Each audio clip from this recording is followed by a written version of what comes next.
good. Once more with feeling. Okay, so the title came from my book here, We Don't Need Our Classmates, but it's also because we've all had to say weird things to kids, like, please don't lick the classroom window, which I actually had to say more than once to a child, and then a little bitter apple spray that you put on dog hot spots, and she finally learned to lick my windows. Coach White had to tell somebody not to lick the classroom walls one time, so we all have to say strange things. But picture books can be for big kids too. Sharing a picture book with older students is different than sharing them with younger students. With younger students, you're going to entertain them with a story. You may teach a little lesson. You're going to pull them into the characters and the story sequence and things like that. But with older kids, it's more learning from that story. So instead of learning to read, they are reading to learn. And audiobooks, picture books, reading aloud to students, it's all the same thing. And auditory comprehension is harder than actual reading comprehension because you have to remember what you heard. And you have to be able to refer back to it in order to make those connections. And it's harder. So what does research say about teaching picture books with middle schoolers? I hate reading research. And I graduated with my PhD after doing my own research, writing my own research and conducting it and then evaluating it after reading everybody else's research. I hate research. So I understand that some people are really into research, so if you want articles, I will connect you to articles and things like that. But it works. Reading picture books to middle school kids does make connections that you wouldn't make in other ways. But I don't read a lot of research anymore because so I just know what works. At this point, it's instinctual. I've been working with kids for 30 plus years now. So. There's also an added benefit too for using them with our newcomer students, ESOL students. Exactly. I'm sorry. That's kind of. My bad. Don't jump in. Okay. So they aren't Chromebooks. That's one reason to use a picture book. They're tired of Chromebooks. They look at devices all day long, and they may act like they're really interested in those devices, but they actually need to do something that isn't on a device. And seeing an actual book and having someone actually take the time to sit and read with them. For some of our kids, they've not had that except in school, or except maybe at the public library. So some of our families may have time issues when it's bedtime. There's not an adult there who will read to them or can read to them. And so sometimes that's a challenge. So having something that is not a Chromebook is nice. They might not admit it, but they enjoy it. They like to be read to. They look huge, and they are huge, and they act like big babies sometimes, but they really are still kids. And they want to have attention. And when you're sharing a book with them, you're giving them some attention, and they enjoy it. You can quickly model a published author. So if you're trying to use something for an example or give a demonstration, using somebody else's words instead of your own. The kids will never believe us for some reason, but they will sometimes believe an author or another classmate or whatever. So it's just somebody else's words, and you can share that. And the information in the picture book is what matters. You're connecting with background knowledge, and all students can access that. They can access the pictures, and I'm going to talk about this in a second too, but it's that common point of access. They can see it, they can hear it, and if they don't understand the word that you use, they understand the words around it, they understand the pictures that you're showing, or maybe a comparison that you make as you're reading. Sometimes people will stop and elaborate on the story, and they'll pick up on those as well. They do pay attention to images. That's all they look at all day long. They look at memes and GIFs and videos and TikToks and Instagram, and they're constantly looking at quick images. So this is nothing new to them. Quick images are what appeal to them, and quick images are exactly what happens in a picture book. And some stories are just for fun. So I have a whole bunch of books that I like to read just because they make me laugh, and sometimes the kids will go, that's gross. And it's middle school. Some people think it's funny, some people think it's gross. So why use picture books in class? Background knowledge, making connections, drawing student interest, pulling them into that story, sparking controversy. If you really want to get controversial, read The Giving Tree and talk about what you think of that little boy. I have opinions. Discussion points. You can have a roundtable discussion about the content of a book. How did you think this character acted? How did you think that character acted? And you can talk about it and evaluate the choices that were made and why the author chose to present that character that way and things like that. You could talk about being different. It is forced communication. You make them interact with you, and a lot of times our students don't interact with people at all. They spend all their time on devices. They don't know how to act when they're interacting with a human, and this encourages them to practice sitting still and listening and paying attention so that they can respond then to the material, that they're not having to digest themselves. You're feeding it to them, and then you're modeling, and again, sometimes it's just fun. If you're really good, you can do voices and things like that. Sometimes I do voices. My nephew is autistic and would not sit still and listen to a story until he figured out that I could do accents.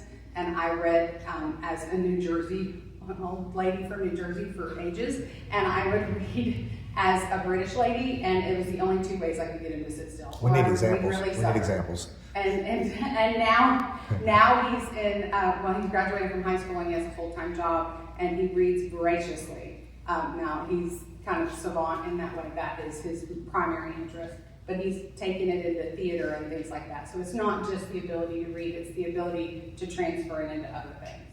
So equal access to material, this matters. Our kids need access. We have 24 at least students who do not have English as their primary language, and they need access to the material. You may be talking about something that is very common to you, Thanksgiving. It never occurred to me at Thanksgiving that what we do at Thanksgiving to celebrate Thanksgiving is not what other people do.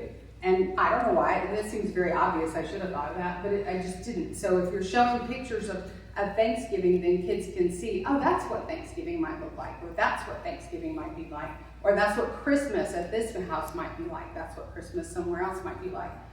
Or maybe Hanukkah. Our students don't know very much about Judaism, so you're trying to share the three main religions in the world, or talk about something that has to do with a little bit of religious background as part of our standards, and they don't know what that looks like. They've never been to Passover, they've never been to a Seder, and they've never heard the Torah read. So these are all things that a picture book can give them access to. So if they've never seen a dreidel, they can see one in a story.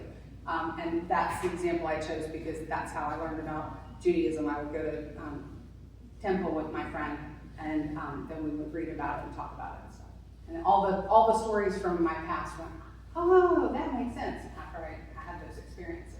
So if they think they're baby books, these picture books are for babies, they're illustrated texts. These are illustrated texts or professional models. Call them whatever you want to call them, but it doesn't have to be a picture book. You can say whatever you want to say about what it is, but picture books are not just for babies. In fact, a lot of picture books are very obviously written for not babies. It is a concrete and concise way to focus the student attention on a very specific topic, very specific content. You're looking at this, and it narrows it down. Instead of saying, look up this topic, or fill in this presentation, or create a postcard, or whatever, they need the background to do that. Social emotional lessons, sometimes they forget how to be decent human beings. And learning from a picture book and learning from a little kid who gets angry or upset or feels alone or invisible, all of those things are things that our middle schoolers feel. They're angry, they're upset, they feel invisible, they feel like nobody sees them. And you can see those kids who hide. Okay? And that's why you read picture books, because the other kids need to see those kids who hide too. They need to recognize them. But you also have actionable outcomes from a picture book, what you should be doing, and a common focus point. Like you need to solve that problem in a calm manner. You need to say hello to everybody and be nice and friendly and welcoming, or whatever task it is they need to do. You can use that from a picture book. And listening comprehension is still comprehension. In fact, it is harder than regular comprehension because you're the one looking at the words. In fact, a lot of times when I'm reading out loud, I'm not paying attention to the words that I'm reading. I'm paying attention to who I'm reading to, and I forget sometimes to pay attention to the words that I'm reading. I'm just calling words because it's habit for me. But listening comprehension is the hard part. You have to remember it, and you can't always refer back to it. Picture books often have hidden elements, just like Shrek with adult jokes and things that are hidden in plays and kid movies and TV shows. Picture books have those deeper meanings that are more than the basic story. It matters more. It's not just that basic story. Picture books could be a connection to different cultures, religions, or ways of life. So we don't live like people in a big city do. So when they talk about sidewalks and street lights and the garbage collectors coming up and down the street, or street sweepers, our kids don't see those very often, or ever. And riding an elevator into your house, our kids don't see that. So that's something that you can share with. And stories can focus on a particular topic or a story structure. I collect Cinderella stories. I also collect Three Little Pigs stories, and I have lots of them, and I have the 3 Ninja Pigs, and I have all kinds of weird stuff, and I'll show them to you in a second. But it doesn't have to be, different stories every time. It can be, what's different between this book and this book, and just compare. But important points, hold the students accountable for listening, either through discussion, some written activity, or some other interaction with the text. It's a debate or a ticket out the door, whatever you want to use it for. Hold them accountable. They have to listen. It's not just, I'm not just doing this for fun. Your reading aloud has a purpose, and they should be evaluated on that. And be a good reader. And if you're not a good reader, if you don't read aloud well, find someone else to do it for you. And I have an example of that in just a second. It won't let me play it off my school account, which is kind of frustrating, so I'll just play it off my phone. But make sure that the reading has a purpose, and there's a typo. I knew I would find one. Make sure the reading has a purpose, even if the purpose is just for fun.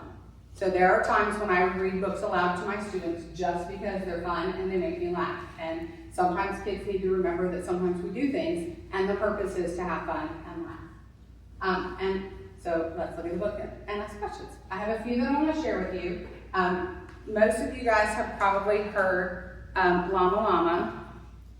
And if you haven't ever heard Llama Llama until you've heard it read by Ludacris. Llama Llama Red Pajama. Ludacris is here. Yeah, Fate man. of the Furious in theater small. Hey, Llama Llama, Red Pajama.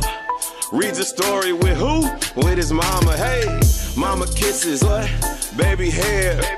Mama Llama goes all the way downstairs. Hey, Llama Llama, what? Red Pajama. Feels alone with who? Without his mama. Hey, baby Llama, it wants a drink. Mama's at the kitchen, what the kitchen sink? I'm talking Llama Llama, what? Red Pajama, what? Calls down to Llama Mama. Hey, Mama says she'll be up soon, soon. Baby Llama hums a tune. Llama Llama, Red Pajama. Waiting, what's he waiting for? Waiting for his mama. Mama isn't coming yet. Baby Llama starts to fret. A couple of my Cinderella books. Cinderella is a basketball story. She lives in New York City and she gets glass tennis shoes. And Cinderella Penguin has glass flippers. It makes me laugh every time I read it. The Three Little Javelinas. Wolf, The Three Little Wolves and the Big Bad Pig. These are all math books right here. Dan Santat is After the Fall, which is Humpty Dumpty, what happens to Humpty Dumpty after he falls. And so the kids can write their own story. They could read his story or they could write their own story. What happens to Humpty Dumpty after the fall? Or they could do an artwork or whatever. Again, all the math ones, these are library ones, these are career ones. Let's look here. Most of these are history, social studies kind of stuff. I have, when people think that picture books are written for little kids, this is Unspeakable. This is about the Tulsa Race Massacre, and I had never heard of this until I was watching Henry Louis Gates Jr. on PBS. It's the ancestry thing. Anyway, talking about people's family history, and this guy had a grandparent whose business was destroyed in the Tulsa Race Massacre, and I had never heard of this, and then this book came along and won several awards, and so I knew I had to buy it, Unspeakable. But this is most definitely not written for little kids. This is about people doing bad things and being afraid and on both sides, and being aggressive unnecessarily and hurting others. And it is most definitely not for little children. So, let's see. These are all social emotional books. So Ruby the Copycat. Most kids will be annoyed when someone is copying them. They're copying me. But that's really a form of flattery. And they're not doing it to be ugly. They're doing it because they like what you do and want to do it too. And when Sophie gets angry, really, really angry. I love Peter Reynolds' books. This one is about being yourself, be you. The Invisible Boy. Until this little boy makes some friends, he feels like he's invisible. So all the pictures of him in the story, he's clear. You can see through him. And we have students who feel that way. So there's one in particular who's here right now. And then as he makes friends, he becomes a person. And you can see the color in him. This is one that I like to read aloud. Nobody hugs a cactus. If you're prickly, nobody's going to want to hug you. And that's very true. Patricia Polacco, Bully. She writes about bullies and family and culture. And she had a really rich life with lots of cultures up in the Northeast. And so she writes about people's babushkas and different families, Chicken Sunday and things like that. This one is Navy. This is like what could happen in life. This one I just got yesterday. This is the Book of Mistakes. And kids think that they have to be perfect, some of them, and they're not. None of us are. This is a book that I got in memory of Mr. Kearney, who taught science here for ages and ages. And his favorite lesson, if you walked in his room on the right day, he would say, "Guess what I'm teaching today?" And you say, "What?" And he'd say, "The dam lesson." And he was talking about dams and hydroelectric power. So when he passed away, I got a picture book about the TVA dam system. And so in memory of his dam lesson. That's what he would tell me that every day. Every time I went in there. Pink is for blobfish. Kids love things that are weird and gross looking, and so they enjoy that. Let's see. Most of these are science, and a lot of butterfly things. There are a lot of really good books about butterflies. I have 3 about monarchs. So Magnificent Monarchs, Where the Butterflies Grow, and A Pair of Wings. And A Pair of Wings is actually, it gives lots of information about all different things that fly. Not just the butterflies. Let's see. I've got tornadoes. These are all social stories, ways to learn about different cultures. 13 Moons on Turtle's Back is a Native American story. Dumpling Day is all the different kinds of dumplings. I'm gonna get you recipes. That's why I bought it. I had to have it. I don't know if you guys have. If you follow me on Facebook, you've seen me make gyoza. So they talk about dumplings and making different kinds of dumplings, and then there are recipes in the back of it. Different kinds of dumplings, tamales and gyoza. And, they're from Nigeria and China, and samosas from India, and all kinds of yummy stuff. The book, Alphabet Book, shows books from all over the world. Old ones and new ones, and I think it's fun. Let's see, that one managed to wind up backwards. This is Satchel Paige. So there are books about athletes, lots of picture books about athletes. There are a bunch of them about Jackie Robinson and other people. Most of these are art, and I'll show them to her later. This is the dot. You start with a dot, and then where do you go with that and add to it? Sky color is, what color is the sky? And then somebody wants to argue, well, the sky's not that color. Well, it can be. The sky can be a lot of colors. And then ish is, you're not an artist. Yes, I am. No, you're not. Yes, I am. That kind of thing. And these 2 are about music. This is Zin Zin Zin, a violin, and Nana Hannah's piano, and talking about different kinds of music. There are a lot of picture books about jazz music in particular, and I know of them. I thought I had some of them, and apparently I don't, so I need to add those to my collection. These are Fables and Folktales, Rumpelstiltskin, Aesop, the Stinky Cheese Man, and this is my all-time favorite, Arnold Vogel's Fables. And I like the camel who thought she could dance. It's my favorite. Everybody says, no, you can't dance, you're a camel, you can't do ballet. Yeah, the camel dances, that's my favorite one. You can't be a ballerina, you're a camel.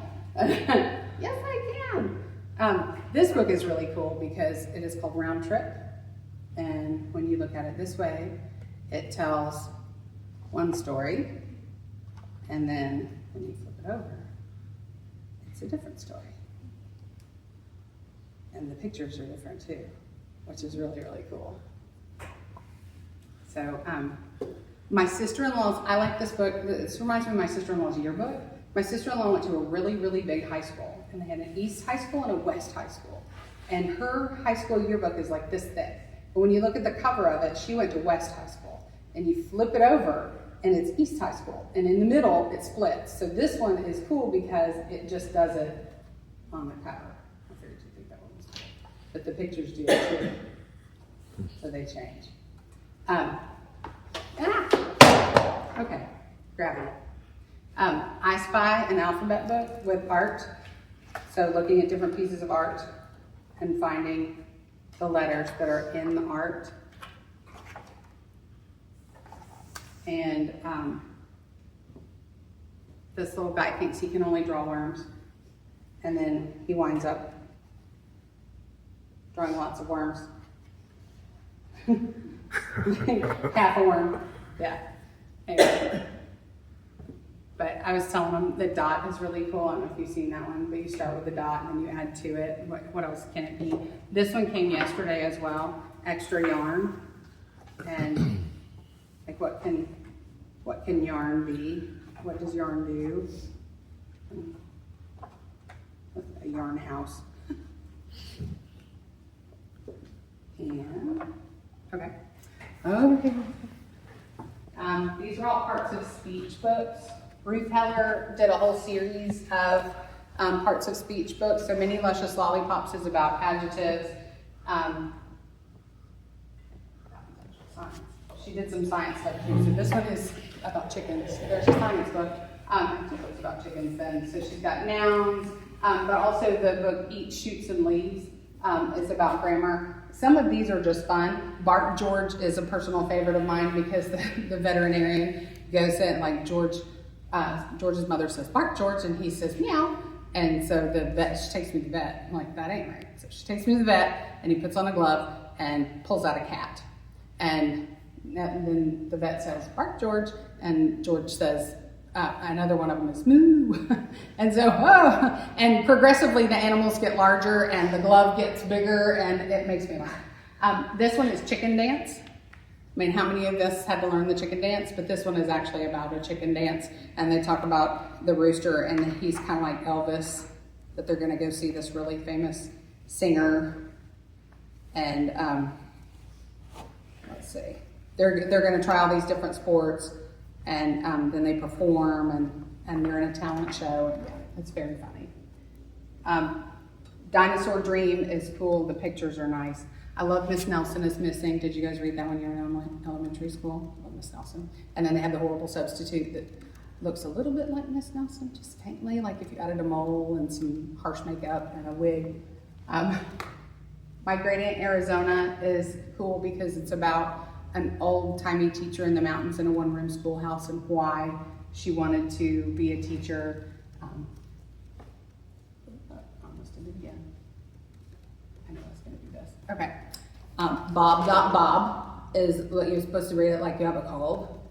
And so I'm like, Bob. The dog's name is Bob, but the kid wants his mom.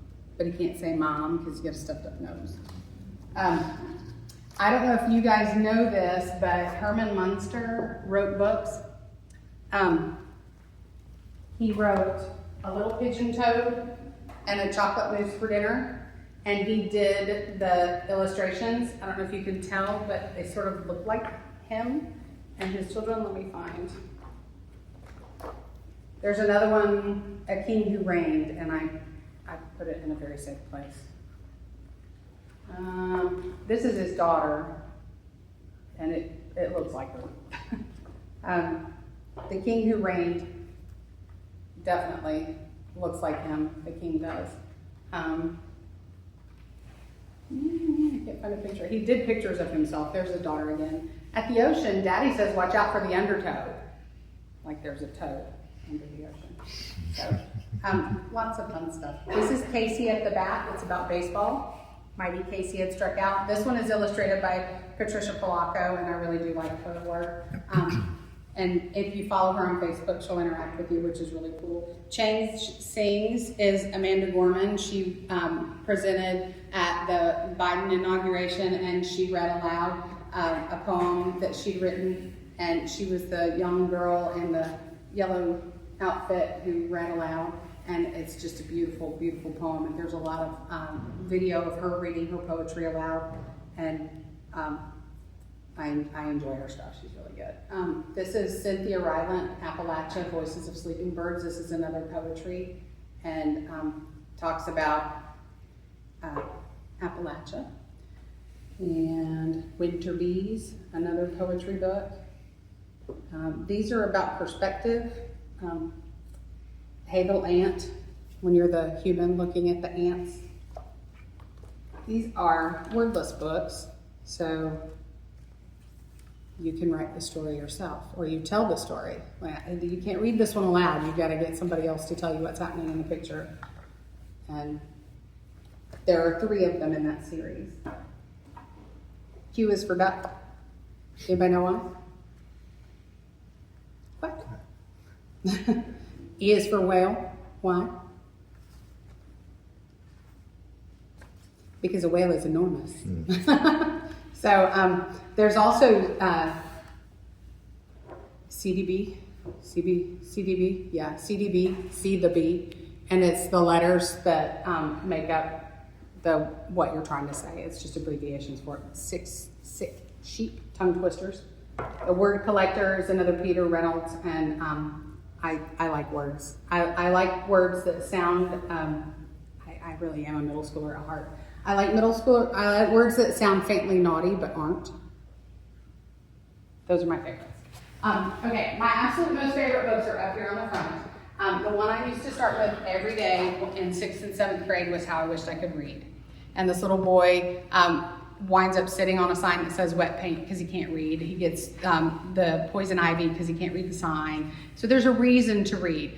And my example is my mother's friend who forever orders chicken strips whenever they go to any restaurant. And think of all the restaurants in the world, and he always orders chicken strips and fries and a salad with ranch dressing because he cannot read the menu. You need to be able to read. And if you can't read, you're going to have a really boring life full of chicken strips. And there are a lot more yummy things in this world to eat than chicken strips. Dorinda McConnell Nicholson was on a bus with me in San Francisco one time. And I was headed to the airport from a conference. And she said, I'm going to the airport from a conference. Where did you come from? And I told her we'd been to the literacy conference. And she's like, I was just there. I presented. And I was like, who are you? And she told me, and this was the copy that she had on her, and she's like, I'm really embarrassed, it's torn up. And I was like, no, I want it, please. And she autographed it. And she lived in Pearl Harbor as a child. So the picture of her here and the picture of her with the gas mask, this is Pearl Harbor. She lived there and remembers it. And she remembers the bombing and the sounds and the information that was and wasn't told. Her dad worked at Pearl Harbor. And then she wrote about Pearl Harbor warriors. This is her second book. And she wrote about the bombers that actually saw each other in the cockpit.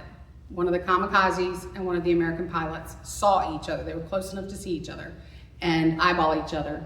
And they both survived the war, and they wound up meeting a long time after, and this is about that meeting. Very interesting. But then when my mother fell out of my brother's back door at Thanksgiving one year, I had to send her a copy. I broke my butt. This is a lady who lives in Australia, and this one's been banned because apparently you're not supposed to have that. Anyway, you're not supposed to have that. She lived in Australia. Kids love books about butts, man. There's the one that Noble has about face or butt. I have it. It's out here. Yeah, I'll show you. And there's a sequel to it too. But the kids do love this. They think it's hilarious. But I ordered a copy for my mother because she literally did break her backside on Thanksgiving, and I pointed out that she needed a new one. But the lady had a 3-year-old, and he was drying himself off after a bath, and looked in the mirror and went, "My butt is broken." And so she wrote this whole story about him and his broken butt. If you're talking about dissenting or objecting to something, there are right ways and wrong ways to go about doing that. And this is the day the crayons quit. And my favorite sign is the one that Red Crayon is holding right here, and it says, "Down with this sort of thing." So that could encompass so many things. But the crayons quit because they're not happy. But Peach Crayon has had his crayon label peeled off, and he's naked, and he can't come out of the box. And that's a problem. So it's really a problem. And when I read that to CBE every year, they giggle. They think it's hilarious. I used to read Walter the Farting Dog to my class. Walter has gas. It's really bad. They're thinking about taking him back to the pound. It's that bad. It's horrible. And people break into the house and try to rob the family, and they're asleep, and Walter farts, and the burglars are so startled and so offended by the smell that they drop the bag of things that they have stolen from the house and run away out the window.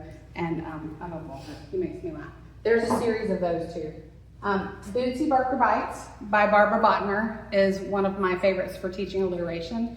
And Bootsy has to hang out with her mom's friend's kid. And you know, I don't know if you've ever hung out with your mom's friend's kids, but sometimes those people are not your friends. And Bootsy has to hang out with this horrible child who's like, "She's gonna dinosaurs, she's gonna eat me." And Bootsy's just not nice. She's mean. And the little girl wishes that she would go to the moon. And that's kind of what happens. She imagines it anyway. She can go to the moon. She's strapped to a rocket. Bootsy doesn't have to come back. But Bootsy's mean. And it's a good example of your mom's friends' kids are not always your friends. But this one is my absolute most favorite book. And it's kind of gross, but it's funny. And the kids enjoy it. This is the British version. And if you've never heard British people and their sense of humor, British people have a very dry sense of humor, and it pops out at very strange times in very strange ways. And this is the story, excuse me, of the little mole who knew it was none of his business. Oh my God, sorry, the pollen got me.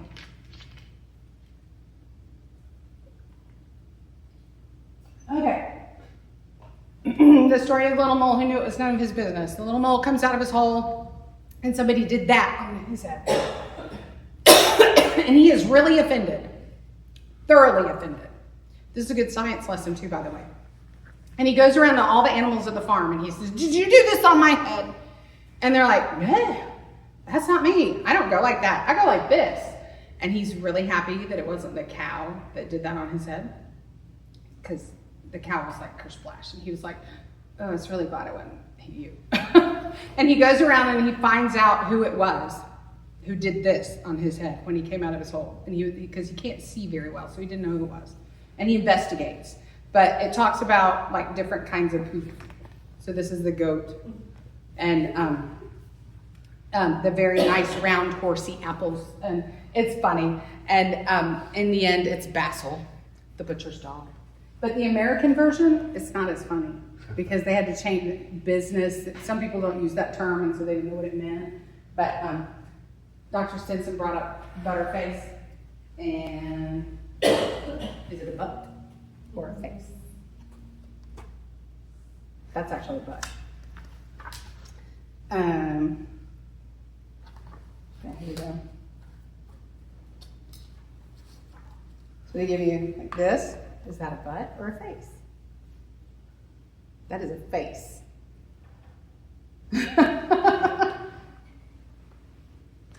That one is the face of a star-nosed mole. His mommy must love him, because I'm not sure anybody else would think that was cute. Is this one a butt or a face? And the kids love it. They love guessing. And that is a butt. It is a caterpillar, and that has the false eyes. So anyway, we can talk about camouflage and all that fun stuff. Gail Gibbons was writing probably about like 2000. I don't know if she's still writing. I haven't seen anything new. But she would do research on, like, she wrote about apples. She would find experts in apples, and she would do like hours of research and interrogate these people about apples and different kinds of apples and apple trees and what do apples do and everything about apples. And then she would write a book about it. She did the same thing with berries. She actually found somebody who was an expert in blueberries, an expert in cranberries, an expert in gooseberries, and then she interviewed them all and wrote a book about berries. She wrote a book about the moon. She wrote one about chickens. She found people who were experts in chickens. I didn't know that was a thing, but apparently it is. And so anyway, her books are really interesting as well, and they are very well researched. Bats is another one of hers. But I guess that's it. Nobody questions?